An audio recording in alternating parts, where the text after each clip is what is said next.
할렐루야. 오늘 이 한 달도 하나님과 함께 승리하시기를 축복합니다. 자, 오늘 24장부터 오늘 27장까지 뭐라고 말씀드렸죠? 이사야의 소묵시록이다 이렇게 말씀을 드렸죠. 즉 계시록, 신약으로 말하면 계시록과 같은 그런 묵시의 내용인데요.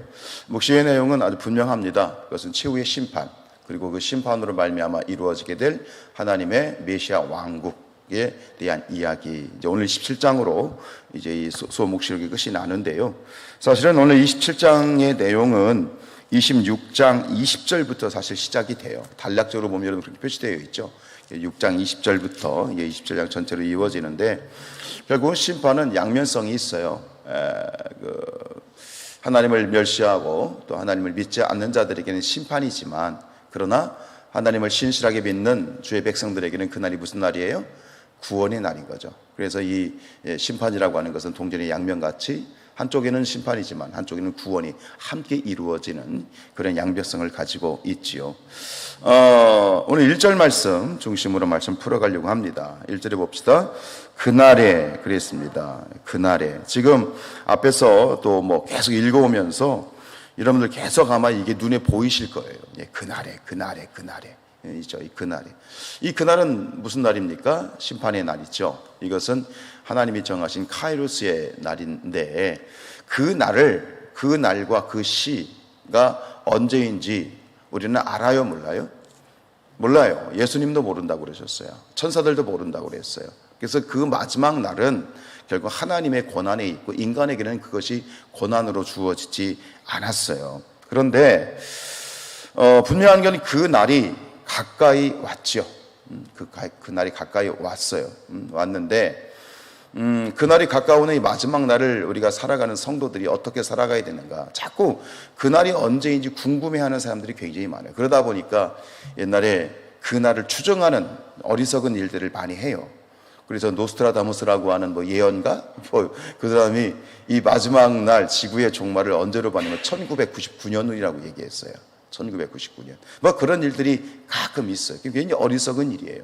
그리고 심지어 교회 안에서도 그 날을 추정하고 그 날이 언제다 이렇게 얘기하는 그런 어떤 그런 사람들을 이제 세대주의라고 말하는데, 극단적인 세대주의. 꼭 이 날짜를 탁탁탁 정해놓고 그대로 돼야 된다라고 하는 그런 어떤 참 아주 꼴통이죠. 속된 말로 아주 꼴통 보수 이 세대주의인데, 그때 얘기했던 부류 중에 하나, 우리 아주 유명한 1992년에 있었던 사건, 며칠 10월 28일이라고 하는, 참 아주 공교롭고 안타까운 건 그거를 이 조장했던 사람이 감리교 목사, 이장림 목사라는 사람인데 10월 28일 날 그때 기억나실 겁니다. 그런 어떤 일들요, 여러분들 절대로 그날이 언제인지에 대해서 궁금해하실 필요 없어요. 알려고 하면 다쳐. 그것은 절대적으로 하나님의 권한에 있어요. 그럼 그 날에 대해서 우리가 어떻게 그러면 대비를 해야 되느냐? 뭐예요? 1장 7절, 사도행전 1장 7절에서 제자들이 물어요. 예수님, 그때가 언제입니까? 그때 뭐라고 말씀해요? 그날은 너희가 알 바가 아니야. 그것은 하나님의 권한에 있어.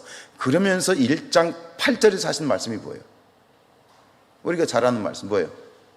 성령이 너희에게 임하시면 너희가 권능을 받고 예루살렘과 오늘 사마리아 땅끝까지 이르되 증인이 되라는 거예요. 그러니까 마지막 때 그날이 언제인지에 대해서는 그 하나님의 권한이기 때문에 하나님이 알아서 하실 일이고, 우리가 해야 될 일은 뭐냐면 그날을 기다리며 깨어 근신하여 기도하는 것이고, 동시에 나가서 최선을 다해서 그날을 위해서 복음을 전하는 거예요.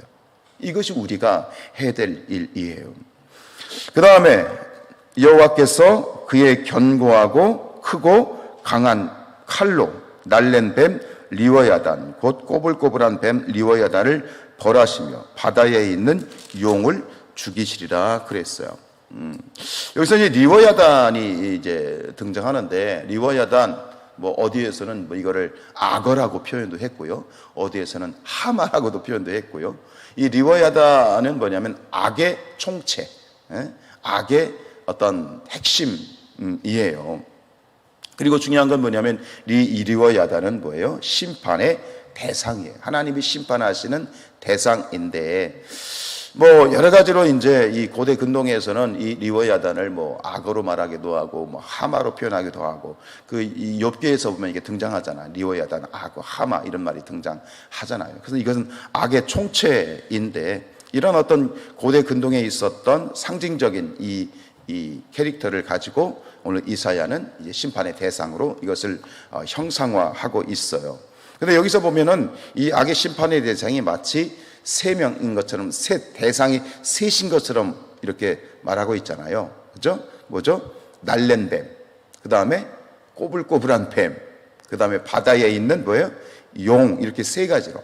심판의 대상이 하나, 둘, 셋, 이렇게 셋이구나 라고 생각할 수 있어요. 그래서 이것을 이제 어떤 국가, 세계의 국가로 보기도 하고 어떤 이 영적인 실체로 해석하기도 해요. 그래서 당시에 이제 이런 악의 실체로 볼 수 있는 그런 나라들이 어떤 나라가 있었을까요?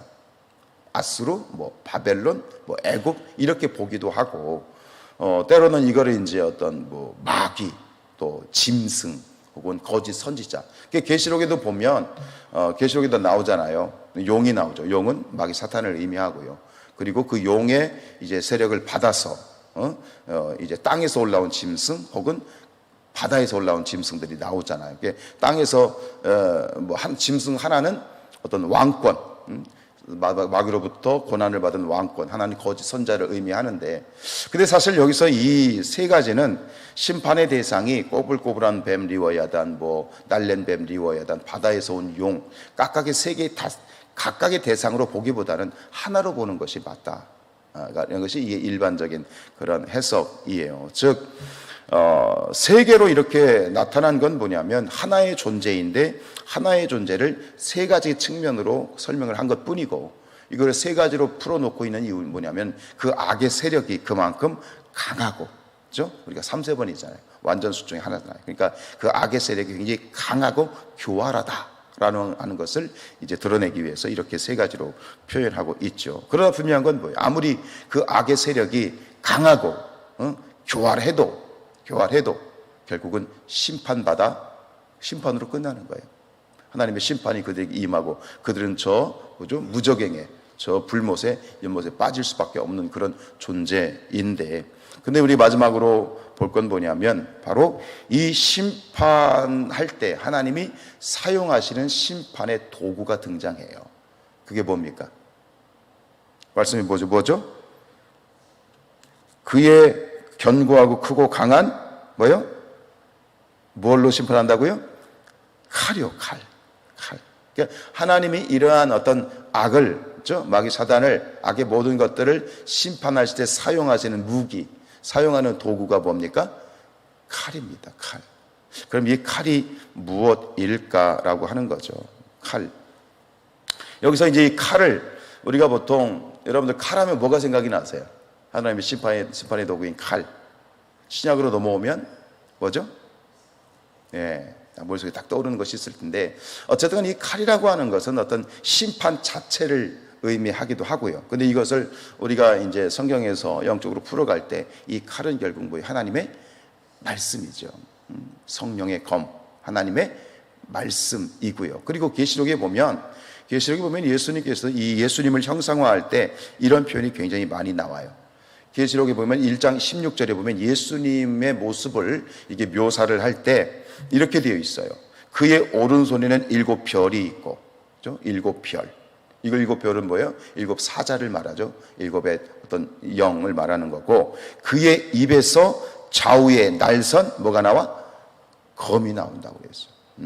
즉 예수님의 입에서 검이 나와, 칼이 나온대. 뭡니까 이게? 말씀인 거죠. 19장 15절에 보면 이제 예수님께서 이제 마지막으로 이제 마지막 때 승리하시는 모습을 그리고 있는 19장 20장 가운데 19장 15절에서 이렇게 시작이 돼요. 그의 입에서 예리한 뭐가 나온다? 검이 나온다. 입에서 검이 나온다. 그렇죠? 진짜 입에서 입을 열렸더니 막 칼이 평평평평 하고 나가는 그런 것이 아니라 이거 상징적인 표현이에요. 그의 입의 심판이 무엇으로 이루어진다?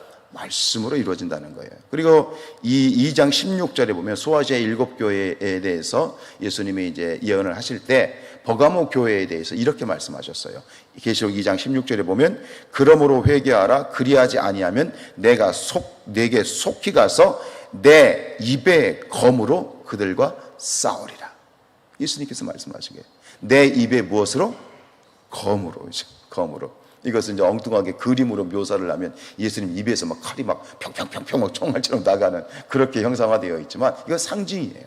결국은 칼 이건 무엇이다? 하나님의 말씀이다. 에베소서 6장에도 보면 그러잖아요. 그죠? 성령의 검, 그죠? 성령의 검, 성령의 칼, 곧 하나님의 보다 말씀이다 그랬어요. 말씀이다.